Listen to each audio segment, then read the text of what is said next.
Сәлем достар, бүгін біз сіздермен бірге осындай өте керемет, тәтті, дәмді әрі нәзік болып шығатын бауырсақ дайындайтын боламыз. Ол үшін біз бірінші жылы суға тұз қосып, жақсылап араластырамыз. Одан соң алдын ала еленген ұнымыздың үстіне ашытқы, яғни дрожж, одан соң қантты саламыз, сосын үстіне сүт. Одан кейін біздің жаңа тұз қосылған суымызды құямыз да жұмсақ қамыр илейміз.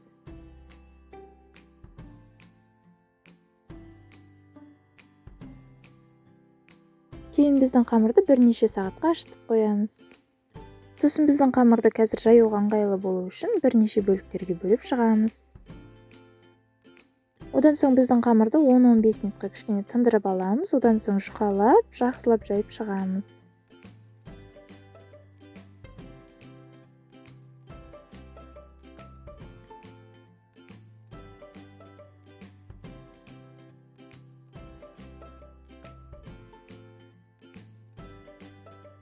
Одан соң біздің қамырды кесемен немесе стаканның көмегімен осылай доңғалақ етіп кесіп шығамыз.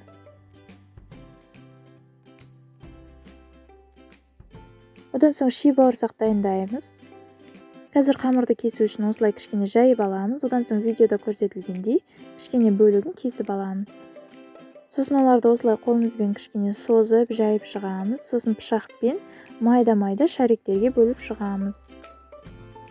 Кейін біздің кішкентай шариктерді доңғалақ формаға видеода көрсетілгендей етіп келтіріп шығамыз.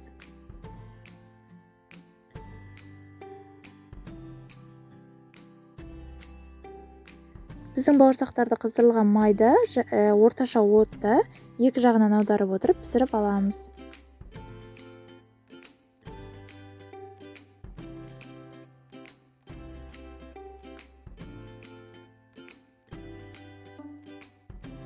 Біздің бауырсақтар өте керемет, нәзік болып шығады. Міндетті түрде дайындап көріңіз, ас болсын.